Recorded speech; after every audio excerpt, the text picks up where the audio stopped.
there is a genuine fear of balance and falling and um, giving them the confidence to just try to do some movements.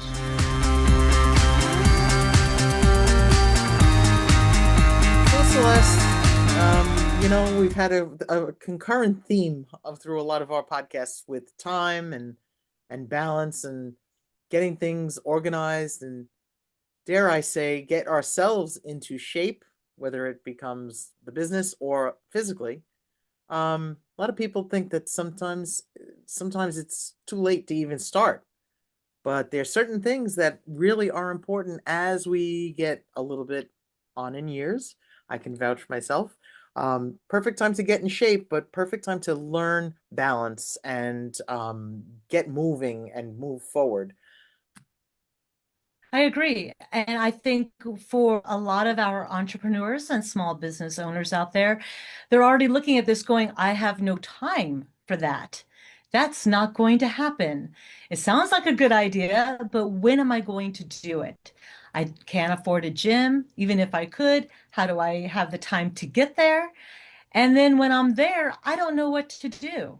And I think that whole idea of getting in shape, even in the beginning, sounds like a great idea, goes out the window when they start to think of it logistically. And fortunately for us, we have an amazing expert that is going to address those concerns and take off all of those excuses and get you in the best shape of your life. Please welcome into the room, Gary Siegel. Hey, Yay! Gary. Hey, hi, ladies. Thank you so much for having me today. Oh, welcome to the right room, Gary. We have hopefully have our listeners come in with questions that you can answer and leave with some clarity as well. My name is Jane Parmel. And my name is Celeste DeCamps. And here we talk about strategy, a story, a strategy, and a step. I'm going to learn that eventually. But let's start with story. Gary, let us know what got you into the health field. Okay, so at a very young age, I was overweight through my high school years, and I just decided I've got to do something, just like a lot of people do now in their later years. But I was about 16. Um, I started going to a gym. I had no idea what to do. I was probably doing everything wrong, and I just asked questions, picked brains, tried to find out what the right answers were. And after I graduated college, it just became a passion of mine, even though I was in the computer field. So I had people all around me that were writing code like I was, and then going home and playing on their computers. And I was going for a 7 mile run, or I was going to the gym and I was, working out with bodybuilders and power lifters. And so I was kind of in a space where I had this job that didn't fit who I really was. I got more passionate about the fitness and decided in 2003 to leave my job and start this business that everybody thought I was crazy. But my passion led me to this. I think being overweight as a teenager led me down this path, and I never want to be that overweight teenager again. But more importantly, I want to help other people enjoy exercise, maybe find the same passion that I did, but at least get the benefits of it, if nothing else. So, And so I that's just Gary, just to ask you, you said that you are 100% virtual, correct? yes, ma'am. So let me ask you, back in the day, I was a phys Oh, ed yeah. instructor, teacher. I did coaching on the side. I did fitness training. Hmm. Um, how I can't even imagine at certain points how you pivoted to virtual. How I'm sure COVID had something to do with it. But how do you find what works best in the virtual realm for training? Well, let me tell you how it happened for starters. So I had two personal training gyms. This was not one of them. This is new, but I had one in Bowie, Maryland, and one in near Annapolis, Maryland. And one of my clients was being sent for work to Hawaii. And she came to me and she said, "Can we keep training?" This was in 2011. And I said, "I got to talk to my son." Now, he was, like 18 at the time, and they know everything about computers, right? Right. And I said, "Is there a way that and he goes, "Google Hangout." I go, "What's that?" I have no idea what you're talking about, but we bought a camera that we mounted on my desktop and got her to buy the same thing. And that was the beginning of CyberFit. Okay. And then the more I told people about it, even though I still had the two in-person locations, they were fascinated. They thought it was a great idea. And I went to my first fitness conference in 2015 in Scottsdale. And I came back with 11 new virtual clients from all over the country. And I said, "I think I've got something here." This was in 15. I closed the gym that was near Annapolis, kept the Bowie gym open, and it kept growing. And I went to another conference in San Juan. I went to another one in California, in Anaheim, Chicago, and I started doing these conferences. And I was coming away with significant number of clients, and then COVID hit. So then anybody that was coming into the gym converted to virtual or just didn't train during COVID. And coming out of COVID, closed the gym. This is my personal gym here. Closed the gym and have never looked back. It's all virtual. People love it. I mean, they love the concept you mentioned already: time, cost, not knowing what to do. I can demonstrate things virtually the same way as if you're standing next to me here in the gym. So, Let me ask you, what happens? Say you have somebody, and what's great about this is that you can watch them as you're training them.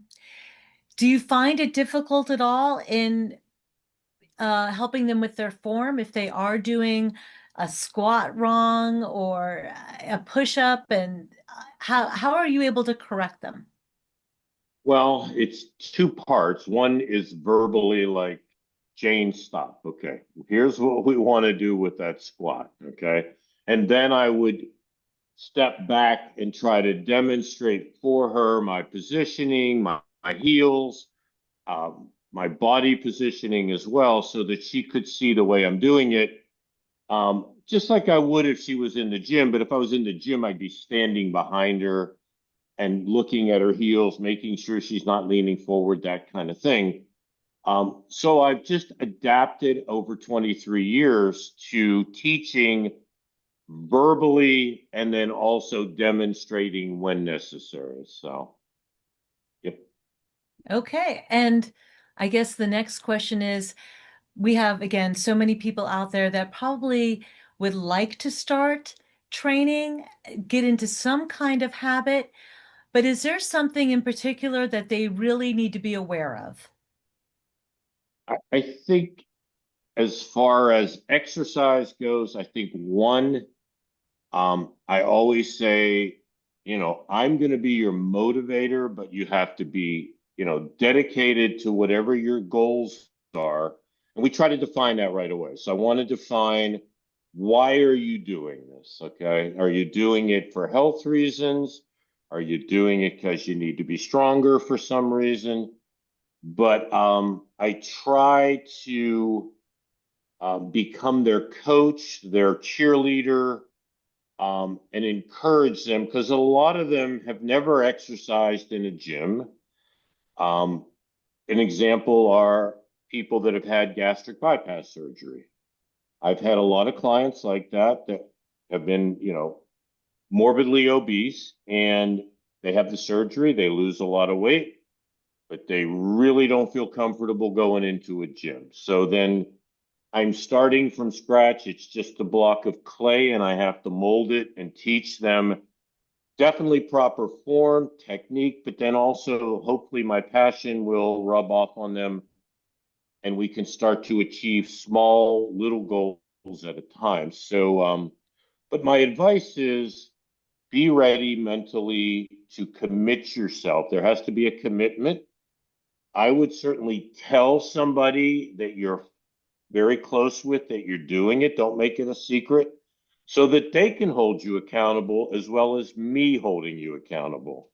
And again, and then, like I said, short-term goals are the best way for people to get positive reinforcement. So if you put all those together, I think there's a recipe for success there. So Definitely. You mentioned before, a lot of your clients are in an older, a more experienced age group, if you want to say. yes, And you did mention about balance. As we age, again, the fear of losing your balance, fear of falling, um, those little things that when we were kids, we would just, fall down, dust yourself off, and get back up and go. right. Now it's, could be quite debilitating. Do you find it difficult to start working with, like you said, people that haven't been in the gym or haven't been in that mindset, even admitting that they're getting a little bit older and need the help? Do you have any issues with those things? Yeah, yeah, there's a real fear there. Okay, so let's just put the cards on the table. I'm 69 years old, okay? So I can relate to all of what a lot of my clients are going through when they called a 21-year-old trainer who had no clue what a 60-year-old's going through. I can relate. So there is a genuine fear of balance and falling and giving them the confidence to just try to do some movements, whether it be a simple, yoga pose where they just lift their foot off the ground. Um, you would be amazed at how nervous people are about just doing a tree pose. If you know yoga at all, that scares them to death. So, and then there are, different um, apparatuses that they can use that are fairly safe for working on balance too, but have to gain their confidence. We have to start with baby steps. I might have them stand on one foot and hold on to the desk in front of them. Then I'll say release one hand, until they get confident enough to be able to just stand there with a foot. So it's baby steps, and there's the fear factor that you have to overcome too, because they don't want to fall. And fortunately, they're in their home, they have a mat underneath them typically, but still, if they fall, my age group, not your age group, you guys are only in your 20s, but Love Good those move. filters. Boy, the But filters are one of great on the you. one of the big problems with my age group is bone density, okay? And so whether they're dealing men or women, but more so women, osteopenia, osteoporosis, they've done, the DEXA scan and their numbers were not good. Um, that has heightened their fear, but yet they've been told by their doctor, you need to do weight bearing exercises and work on balance. So it's kind of like a dual edged sword where they're worried about fracturing something or, even worse. And I have to gain their confidence with really small steps. So, Well, it all compounds on each other, all those small steps. So that's right. great. Mhm. That's great. So That we also have, shows a lot of patience. yeah, exactly. Yes, I you was just going to say definitely. that. You know, and trust and trust on their end. Because if they are by themselves and you want them to do balancing exercises, I'm sure you have told them to make sure there is padding around them. Oh yeah, yeah, yeah, yeah. And I have some clients that do everything seated too. So you have to figure out a way to make their workouts efficient and effective as well. And I've even gotten some of them stand up, hold on to the chair, and just like I said, just lift one foot while you're holding on to the chair. So we take it slowly. Everybody, the important thing about personal training that a lot of the young trainers don't understand is everybody's different.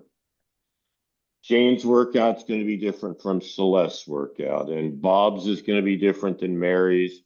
I'll get a husband and wife that want to work out together, which is fine, but he's Joe's super athlete and she hasn't done anything in 30 years. So you have to figure out a balance there where neither one feels intimidated by the other or held back by the other, and then they can enjoy the workout together. So it's there's a lot that goes into this that, like you said, is gaining trust, and it's some of it is psychological.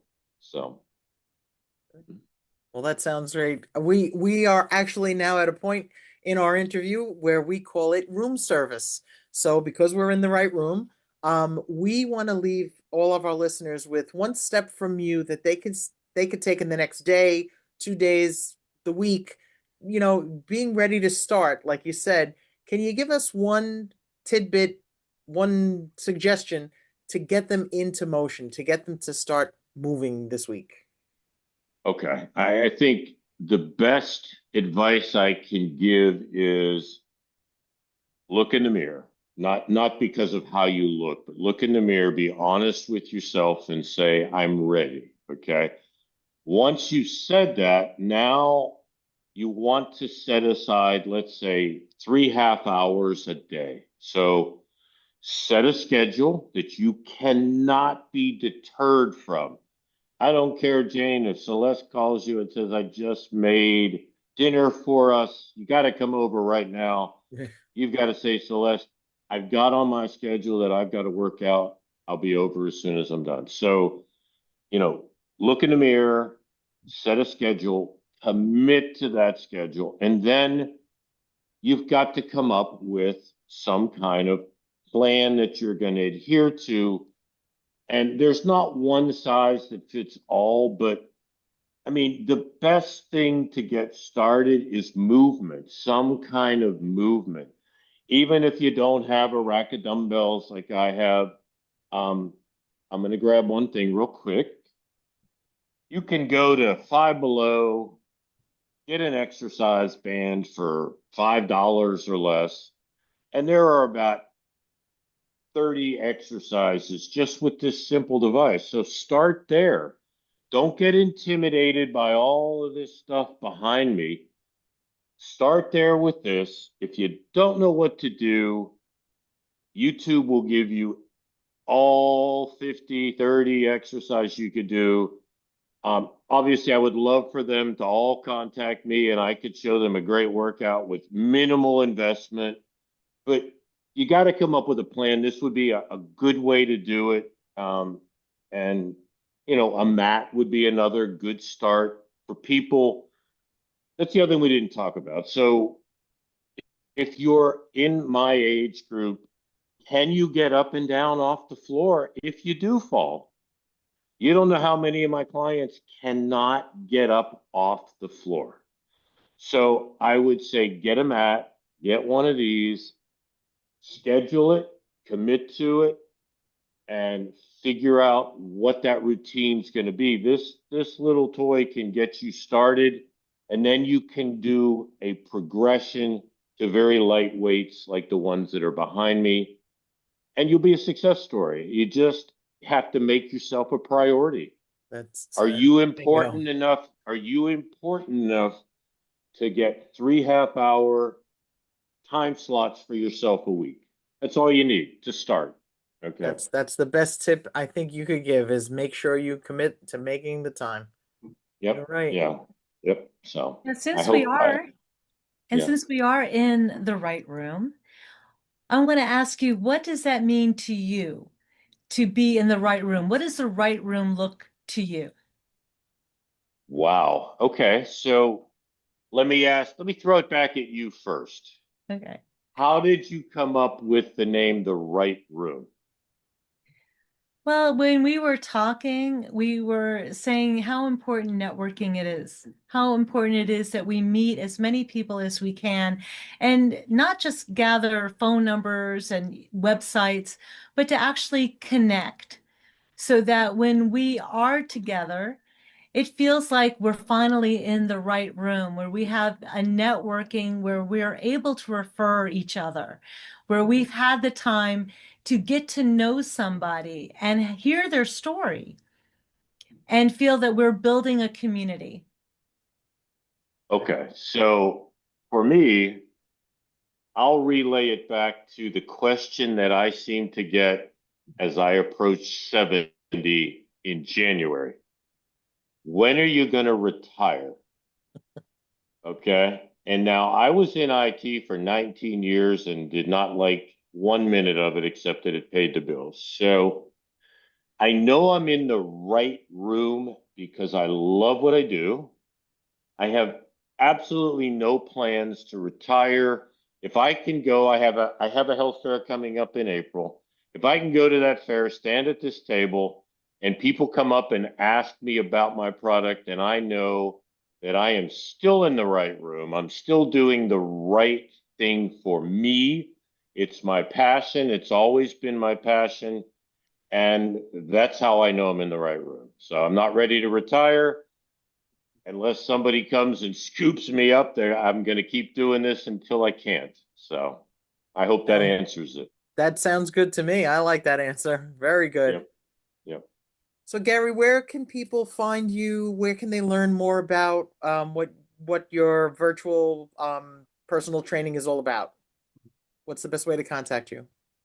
The best way to contact me would be, I guess there's two answers to that. I have a website, CyberFit Hmm. Gym, GYM, not JIM, GYM.com. Okay. But my email address is good start. And then I have a philosophy that if you contact me either by text or email, I will get back to you that same day. There Okay. will never be a lag of more than, hopefully a couple of hours. But as soon as I have a break, I will either email you back. But the website will contact me when you say contact us. It will send me an email as well. So, but Perfect.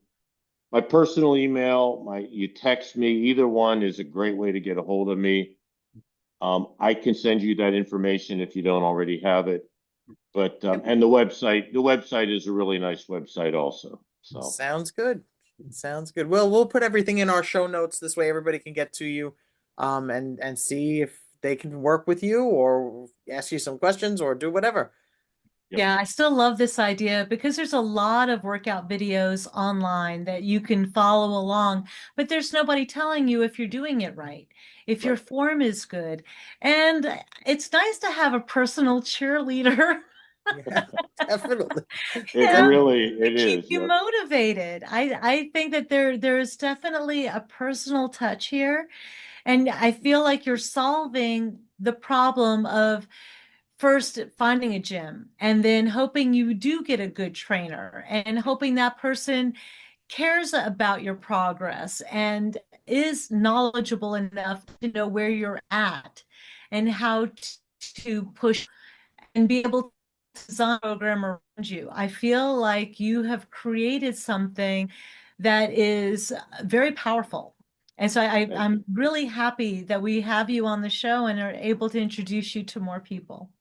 Well, thank you so much. This was this was something I personally needed because we've been getting all this bad weather and it's below zero a lot, and it's hard to get out in that kind of weather and meet and greet people. So this came right at the right time.